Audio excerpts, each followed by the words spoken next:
নমস্কাৰ, মই নিৰ্মল ভিডিঅ'টোলৈ আপোনালোকক স্বাগতম জনাইছোঁ।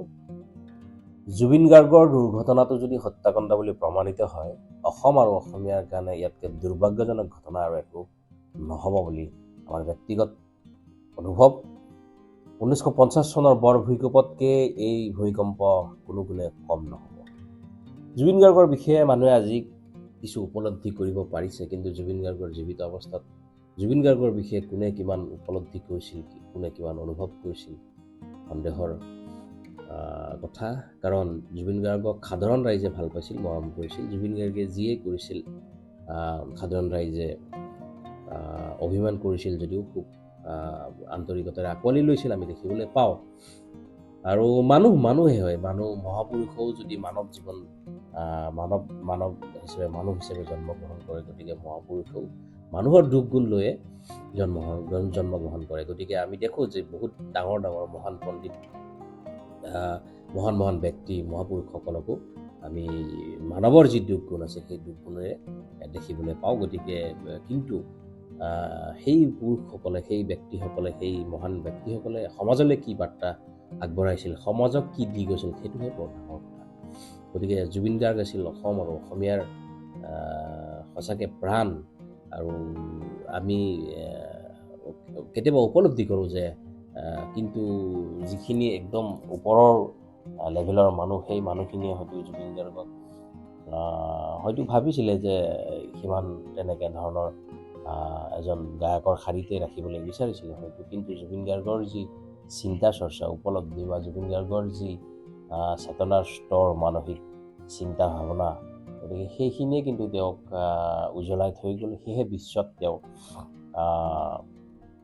নিজৰ এক চিনাকি বা পৰিচয় দাঙি ধৰিবলৈ সক্ষম হ'ল। মই জুবিন গাৰ্গৰ খুব গীত মাতৰ কথাবোৰ পাতিব বিচৰা নাই, কাৰণ হয়তো চবেই জানে যে তেওঁৰ এক ঐশ্বৰিক কণ্ঠ আছিল। তেখেতৰ মিউজিকৰ প্ৰতি য'তে হাত দিয়ে, যি ইনষ্ট্ৰুমেণ্টতে হাত দিয়ে, সেই তাত মিউজিক নিজে প্ৰবাহিত হৈছিল। এয়া তেওঁৰ গন্ধৰ্ব বিদ্যা, তেওঁৰ জন্মগতভাৱে আগৰ সংস্কাৰৰ পৰা হৈছিলে, সেইটো আমি দেখিছোঁ। কিন্তু মোৰ কথাটো হ'ল যে যিজন জুবিন গাৰ্গে এজন সমাজ সেৱক হিচাপে সমাজৰ প্ৰতি দৃষ্টি ৰাখি এজন সচেতন ব্যক্তি হিচাপে তেওঁৰ কাৰ্যকলাপবোৰ কৰিছিল বা দৃষ্টিভংগী দাঙি ধৰিছিল, সেইখিনিতহে মই মোৰ মতামত এটা বা দুটা দাঙি ধৰিব বিচাৰিছিলোঁ। যে তেখেতে কৈছিলে যে মোৰ কোনো জাতি নাই, মোৰ কোনো ধৰ্ম নাই, এই ধৰণৰ দৃষ্টিভংগী। এতিয়া আজি বহু মানুহে ক'ব বিচাৰে যে তেওঁৰ সেইখিনি তেওঁৰ চিনেমাৰ সংলাপ আছিল। চিনেমাওতো তেওঁ বাস্তৱ জীৱনৰ উপলব্ধিৰেই চিনেমা কৰিছিলে। গতিকে চিনেমাটো ফেণ্টাচি হ'লেওতো তেনেকুৱা ফেণ্টাচি নহয়। আৰু যিবোৰ যিবোৰ মানুহ অকণমান চেঞ্চিটিভ, অলপমান বিদ্ৰোহী, তেনেবোৰ মানুহে সমাজৰ পৰাই বস্তুবোৰ লৈ চিনেমাত দাঙি ধৰে, প্ৰতিফলন হয়। গতিকে তেওঁৰ জাতি নাই, ধৰ্ম নাই কথা, বা তেওঁ কোনো এজন বিশেষ ব্যক্তিক মানুহক প্ৰভু বুলি কোৱা কথা, সেইবিলাকৰ যি তেওঁ অলপ বিৰোধ কৰিছিল, সেই কথাবোৰ কিন্তু তেওঁৰ ভিতৰত আছিল। তেওঁৰ সেইখিনি সংস্কাৰ তেওঁৰ ভিতৰত ৰাখিছিল, আৰু সেইখিনি তেওঁ শুদ্ধতাৰে ৰাইজৰ আগত দাঙি ধৰিছিল। তেওঁ মঞ্চত, ঘৰত, য'তে নহওক, সাংবাদিকৰ ওচৰত, কোনো প্ৰতিষ্ঠানত, য'তে হওক, তেওঁৰ যিখিনি মুক্ত কণ্ঠ, সেইখিনি তেওঁ মুক্ত কণ্ঠৰে ৰাখিছিলে, দাঙি ধৰিছিলে। কোনো প্ৰতিষ্ঠানত, য'তে হওক, তেওঁৰ যিখিনি মুক্ত কণ্ঠ, সেইখিনি তেওঁ মুক্ত কণ্ঠৰে ৰাখিছিলে, দাঙি ধৰিছিলে। গতিকে সেইখিনিক আমি বিভিন্ন ধৰণে নেৰেটিভ কৰিব পাৰোঁ। যে কোনোবাই ক'ব পাৰে যে জাতি নাই, ধৰ্ম নাই, আমাৰ জাতি আছে, আমাৰ ধৰ্ম আছে। গতিকে সেইটোতো ভুল নহয় যে কোনোবাই ক'ব পাৰে যে মোৰ জাতি আছে, মোৰ ধৰ্ম আছে। হয়, সেইটোও শুদ্ধ কথা যে কাৰোবাৰ জাতি ধৰ্ম আছে, কোনোবাই বংশগতভাৱে জাতি ধৰ্মত জন্মগ্ৰহণ কৰিছে, বিশ্বাস কৰিছে, সেই সংস্কাৰ পৰম্পৰালৈ আছে। গতিকে জাতি ধৰ্ম আছে, কিন্তু জুবিন গাৰ্গে যি দৃষ্টিভংগীৰে জাতি নাই ধৰ্ম নাই কৈছিলে, ভগৱান নাই বুলি কৈছিলে, সেইটো বুজিবলৈও টান। সাধাৰণ মানুহৰ কাৰণে এইটো এটা ডাঙৰ ফিলচফি। কিন্তু নিহিলিজিমৰ যিজন নিটছে এই ফিলচফি নাথিংনেছৰ ওপৰত তেওঁৰ কিতাপো আছিল। তেওঁতো এনেকুৱাও লিখিছিল যে গড ইজ ডেড, ভগৱানৰ মৃত্যু হৈছে, কিতাপো তেওঁ লিখিছিল। গতিকে তেনেধৰণৰ ব্যক্তিয়ে যিটো কথা, যি অনুভৱেৰে কথাবোৰ কয়, সেই অনুভৱৰ সেই স্তৰক বুজাটোও কিন্তু টান কথা। সেইটোৱে ক'বলৈ গৈছোঁ মই কাকোৱে মই ইয়াত সমালোচনা কৰিবলৈ নাযাওঁ। মই কৈছোঁ যে আমাৰ সকলোৰে অনুভৱৰ স্তৰ, আমাৰ বুজাৰ স্তৰ বেলেগ বেলেগ। আমি যদিও এখন সংসাৰতে আছোঁ, কিন্তু আমাৰ সকলোৰে মন বেলেগ বেলেগ। আমি নিজৰ নিজৰ মনেৰে এখন সংসাৰ পাতোঁ, আৰু আমাৰ নিজৰ নিজৰ মনেৰে আমি সংসাৰ দেখোঁ আৰু ভ্ৰমিত হওঁ। গতিকে জুবিন গাৰ্গৰ নিচিনা মহান ব্যক্তিয়ে বহু কথাৰ পৰা মুক্ত হৈ আছিল। সেয়েহে তেওঁলোকে মুক্ত কণ্ঠে ক'ব পাৰিছিল যে জাতি নাই ধৰ্ম নাই। জাতি নাই ধৰ্ম নাই আন কোনো এজন নেতাই হয়তো সেইটো উপলব্ধি কৰিব নোৱাৰিবও পাৰে, আৰু কিছু নেতাৰ হয়তো উপলব্ধি থাকিলেও তেওঁৰ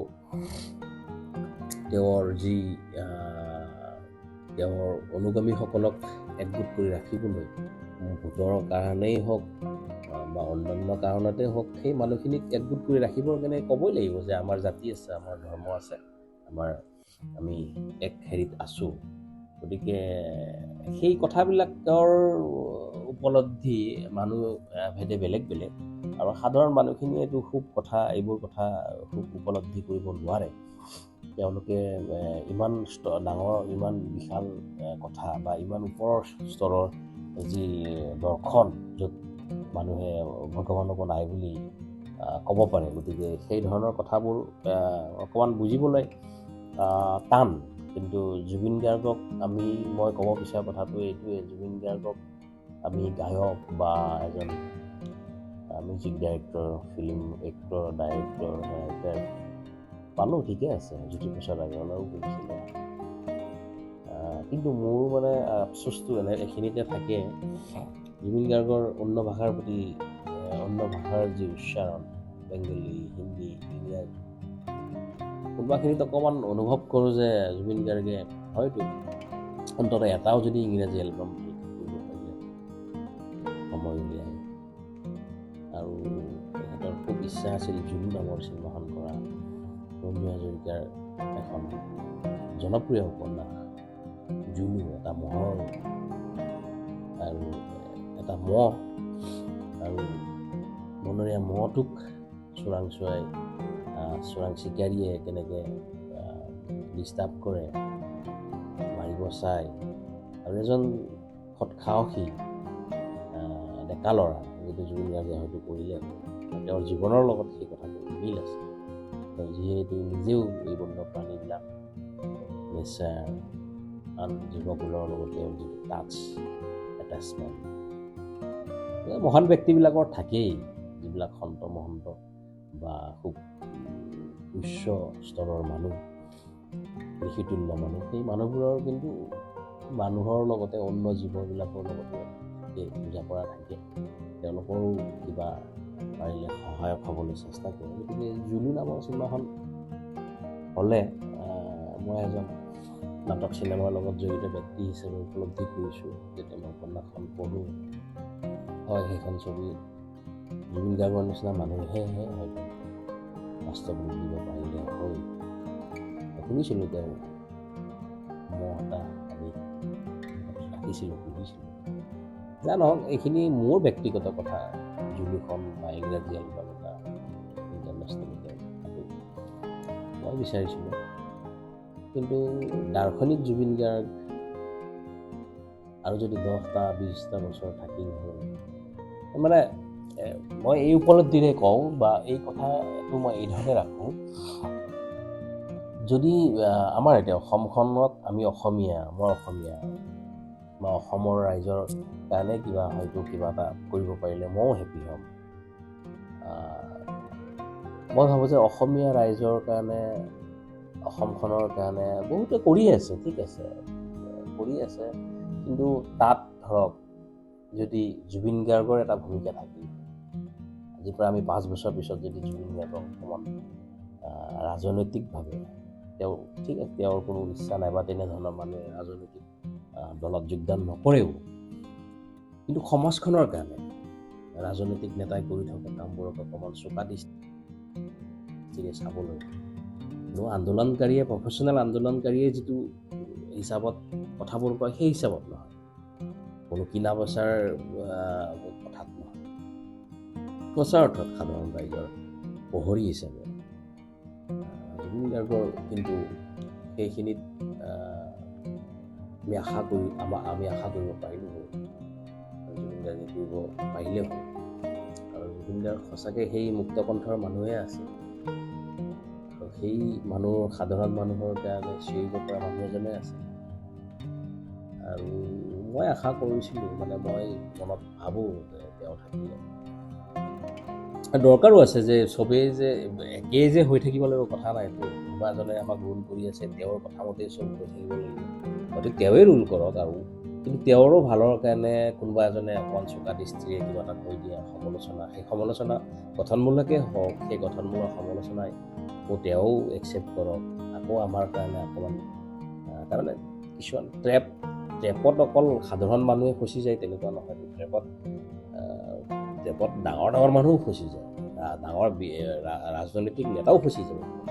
গতিকে সেই ধৰণৰ কথাবোৰ যেতিয়া এনেকুৱা ধৰণৰ ব্যক্তিয়ে অকণমান আঙুলিয়াই দিলে হয়, অকণমান চোকা দৃষ্টি ৰাখিলে হয়, তেতিয়াহ'লে হয়তো অসমৰ সাধাৰণ জনতাৰ কাৰণে, অসমীয়াৰ কাৰণে, অসমখনৰ কাৰণে ভাল হ'ল হয়। কিন্তু প্ৰকৃতিৰ খেলা, কোনে কিমান দিনৰ কাৰণে আহিছে, কোনে কিমান সময়ত যাব, সেইটোতো কোনেও ক'ব নোৱাৰে। গতিকে আৰু সেইটো এটা কথা। কিন্তু দুখ লাগে যে জুবিন গাৰ্গ দুৰ্ঘটনা যদি দুৰ্ঘটনা, কিন্তু যদি দুৰ্ঘটনা নহয়, এইটো এটা হত্যাকাণ্ড হয়, তেতিয়াহ'লে কিন্তু এটা খুব ডাঙৰ বৃহৎ ক্ষতি অসমৰ, অসমীয়াৰ কাৰণে, সেইটোত দুখ লাগে। কিন্তু জুবিন গাৰ্গক দৰকাৰ আছে, জুবিন গাৰ্গৰ নিচিনা মানুহ এজন এতিয়া আৰু আমি বিচাৰি নাপাওঁ। কেতিয়া ওলাব তেনে মানুহ আমি ক'ব নোৱাৰোঁ। আৰু বিশেষকৈ এতিয়া দিন গৈ আছে, মানে আমি স্বাৰ্থপৰ হৈ গৈ আছোঁ, আমি যান্ত্ৰিক হৈ গৈ আছোঁ, আমি আত্মকেন্দ্ৰিক হৈ গৈ আছোঁ। এই সময়ত নিজৰ কথা পাহৰি ৰাইজৰ হৈ ৰাইজৰ কথা পতা মানুহ, গতিকে সেইখিনি আৰু বেলেগনো কি ক'ম আৰু। গতিকে জুবিন গাৰ্গে যি মুক্তকণ্ঠে তেওঁ ষ্টেজতে হওক, ঘৰতে হওক, সকলোতে একেই, সেই শুদ্ধতা, সেই মুক্তকণ্ঠ হ'বলৈ অকল এইটো জীৱনেই নহয়, আগৰ জীৱনৰ সংস্কাৰ, মাক দেউতাকৰ সংস্কাৰ। গতিকে জুবিন গাৰ্গ য'তে আছে আমাক আশীৰ্বাদ কৰে, অসম আৰু অসমীয়াক পাৰিলে, নাজানো কেনেকৈ আফটাৰ লাইফ কোনে কেনেকৈ লিড কৰে, কি কৰে, সেইবিলাকো আমি অধ্যয়নতহে আছোঁ, ক'ব পৰা নাই, নাজানো। গতিকে ভাবোঁ যে এনেধৰণৰ যদি কিবা সঁচাকৈ কৰিব পাৰে লিড গাইড, তেনেহ'লে অসমৰ অসমীয়া গাইড কৰিব বুলি আশা কৰোঁ। আৰু সেইটো এটা বৰ তেনেধৰণৰ আমাৰ চামৰ কাৰণে বা জুবিন গাৰ্গৰ এজন অনুৰাগী হিচাপে সেইটো এটা দুখ ৰৈ যাব যে যদিহে হত্যাকাণ্ড হৈছে জুবিন গাৰ্গৰ, তেতিয়াহ'লে সেইটো এটা দুখ ৰৈ যাব। কাৰণ জুবিন গাৰ্গ ৰজাই আছিলে, অসমৰ ৰজাই আছিলে, সঁচা। জুবিন গাৰ্গেই ৰজা আছিলে আচলতে, তেওঁ জানিছিলে, নহ'লে ইমান কনফিডেঞ্চত মানুহ মুম্বাইৰ পৰা চব এৰি তেনেকুৱা।